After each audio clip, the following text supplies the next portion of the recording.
What is good, everybody, man? It's your boy Jay in the building. We is back again with another video. First video of 2022, and welcome, man. Before we get this video started, man, make sure you guys like, subscribe, comment, hit that bell right below the video. Now, we're here to talk about this Legacy Bowl and the HBCU Combine, man, and the importance of both. Now, from what it says that the HBCU Combine was supposed to start last year, but due to COVID and everything, and I don't think it wouldn't have mattered because the season nobody played in the season at all. So that's probably one of the big reasons why there were no HBCU players that were drafted. Now my question is, how many players are we gonna have from the Legacy Bowl actually be drafted or on the draft boards? Because let me say this, even with this Legacy Bowl being backed by Pat Mahomes and Aaron Donald or whatever, and being played on the NFL Network with, and it's gonna be in Tulane, so you kind of have to worry in the back of your mind how serious are people taking it? Are the NFL scouts taking this Legacy Bowl? Because Neon reminds you, there are some players that are playing in this Legacy Bowl that are playing in other All-Star games. And I'll get to those in a minute.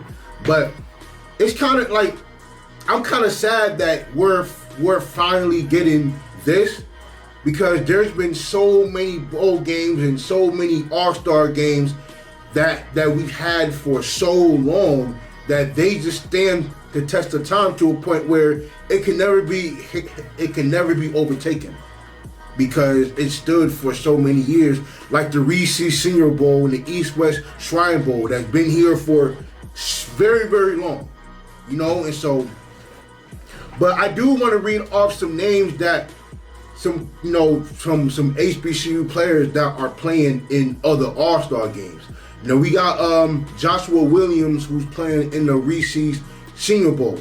Now, y'all gonna hear about this kid pretty soon. I did a video before about this guy. I had him third or fourth on the list about the HBCU players that will be drafted this year.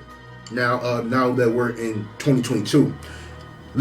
Like I said before about this kid, he's the only Division II defensive player that is projected to be drafted, and he's back. He's sponsored by Church's Chicken, and in North Carolina, you got Bojangles and Church's Chicken and a bunch of other chicken spots that are just so pivotal in North Carolina that Church's Chicken had to be involved with, with a guy in North Carolina. But yeah, look out for Josh Williams, cornerback out of Fairfield State. This dude is a real deal. I first saw him play in 2019 in the CIAA championship game, and I followed him all this year. He's a two-time first team all CIAA player, and dude is an absolute monster, yo. So look out for this kid, Joshua Williams. In the East-West Shrine Bowl, you got Jatari Carter, offensive guard for Southern, Deshaun Dixon, defensive end for Norfolk State, Jacoby Durant, cornerback for South Carolina State, Marquise Bell from FAMU, and we got James Houston from Jackson State. Now just those two bowl games alone are just loaded with the best college players in the world, or at least the best seniors in the world. A lot of these guys play in Power 5 conference, in the Power 5 conferences, and in other FBS schools. But for these guys to be mentioned among the names of, playing in the Reese's Bowl and playing in the East-West Shrine Bowl, I think is absolutely big. I do also want to name some other bowl games that other HBCU players are going to be playing in before we really dive into the Legacy Bowl. So, for the College Gridiron Small College Showcase, We got Ladarius Skelton, running back from Southern. We got Akil Greer, wide receiver from St. Aug. We got Bernard McCall, tight end from Livingstone. Shout to the alma mater. We got Michael Badijo, defensive end for Texas Southern. We got Christian Frazier, linebacker for Texas Southern. Drew Robinson, linebacker for Texas Southern. Tim Walton Jr., linebacker for Texas Southern. James Douglas, cornerback for Livingstone. Levante Larry, cornerback for Savannah State. And we got Joshua Murray, cornerback from Texas Southern. And we got Darius Casey, safety from St. Aug. And then we got the Aloha Bowl. Now, the Aloha Bowl, it first started in 1946. It got canceled in 2008 for some reason. And then it recently came back 2 years ago. They said it was a big success, and they're entering their third year since coming from cancellation. And Keith Corbin is playing in that bowl game. We all know Keith Corbin, receiver out of Jackson State. Then we got the NFLPA Collegiate Bowl, and Marquise Bell is playing in that bowl game as well. And then we have the College Gridiron Showcase. I don't know why there's two separate College Gridiron Showcases. I don't know why. But we got Keyshawn James, defensive end out of Fayetteville State, playing in that bowl game. Now let's get to Legacy Bowl. Now, I wonder how big this eventually will be now that HBCU conferences are being backed by everybody now. And I'll say this, like, I don't know how, if anybody knows about the Battle of the Bands, and if we're going to be completely honest, HBCU bands kept HBCUs relevant for many, many, many, many years, and it wasn't really sports that was doing it. Technically, with football, like, I remember the days where HBCU football was being played on BET. You know what I'm saying? And how much it was a surprise to me. Like, I used to watch HBCU football on BET. And me being, small, I didn't know who any other teams were, that we were watching. But I knew, but I eventually grew up and I knew that it was, it was SWAC teams or whatever. So with this Legacy Bowl, like I said before, a lot of these guys that are playing in this Legacy Bowl are playing in other bowl games. And with the backing of some NFL stars like Pat Mahomes and Aaron Donald, sponsoring the Legacy Bowl, I kind of, you kind of have to think in the back of your mind, like, how will this fit? Like, how many scouts are going to be there? How many scouts are going to take this seriously? And what's the benefit behind it? And, I'm not going to read off the names just yet. I'm kind of going to have the names going down the list as I continue to talk. So, with this Legacy Bowl thing, and especially with the HBCU Combine being before the Legacy Bowl, if I'm going to be perfectly honest, I don't really see too many guys getting NFL looks, especially with there's so many other all-star games that's being played around the same time. And, me picking back on what Dion said about how he how he eventually wants, HBCU players involved in the big NFL Combine in Indianapolis. And to be honest, as of right now, that's asking for a lot, even though I want it to happen. But because of Dion's presence, HBCU football is just now getting looked at how they were looked at years ago before. And, me piggyback on, me speaking about HBCU bands. So there's been Battle of the Bands for years. Like, there has been HBCU bands that's been that were being played at NFL preseason games as part of the halftime shows. You got bands playing in the holiday parades, like a Christmas parade or a Halloween or a St. Patrick's. Like you get a bunch of HBCU bands playing at all these events, and then there's the Battle of the Bands. Now, as of recent, or hell, in years past, people would go to HBCU games just to watch the band at halftime. And I know that because I know I've experienced that myself. And you playing at an HBCU, that's kind of what turned players off from going in the first place, because they will get that stigma that even then, like, HBCU players were being used as footstools for these big FBS schools. And now that Coach Prime is in the picture, and with him, getting all of the talent, getting a lot of talent from these former Power Fives and other FBS schools, now things are switching, and now things are starting to look up.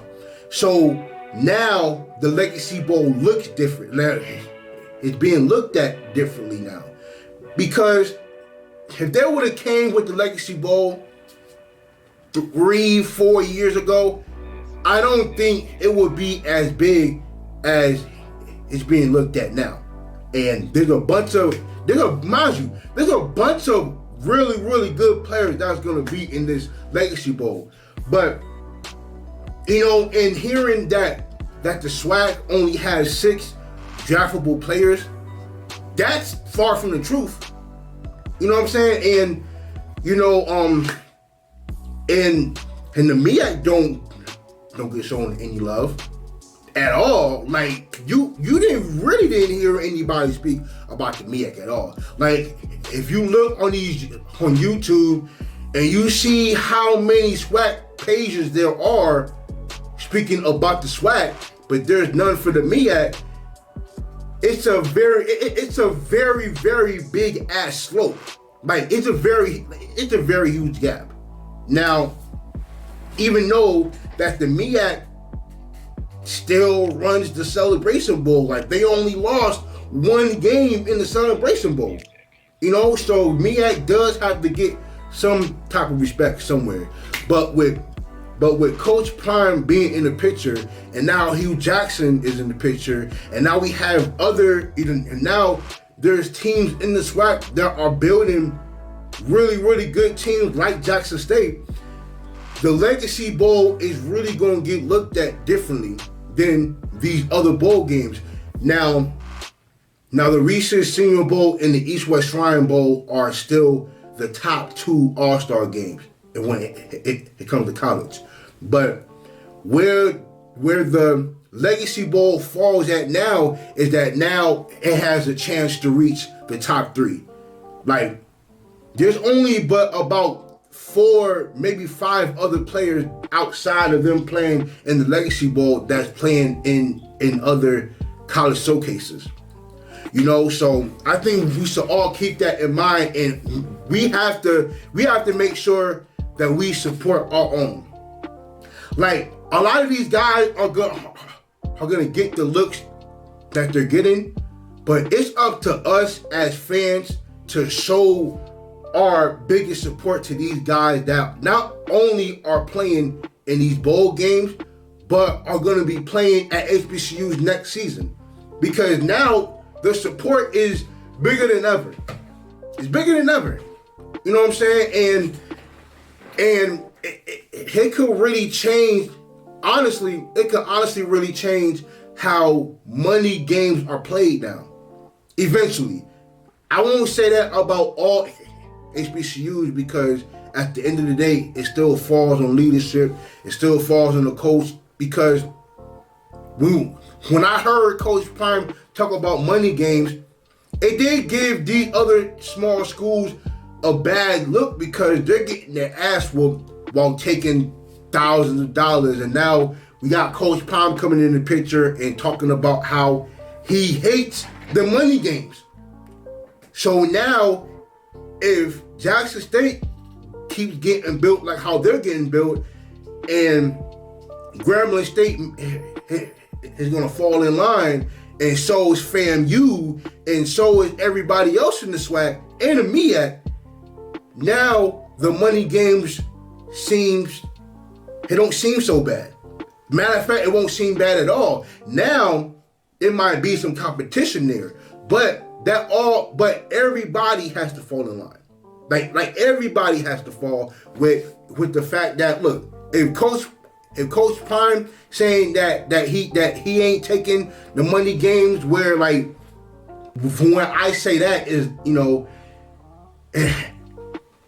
pride has to come from somewhere. Like, you have to have a sense of pride about yourself when you talking about these money games, So now it falls back on to how HBCUs are looked at as a whole.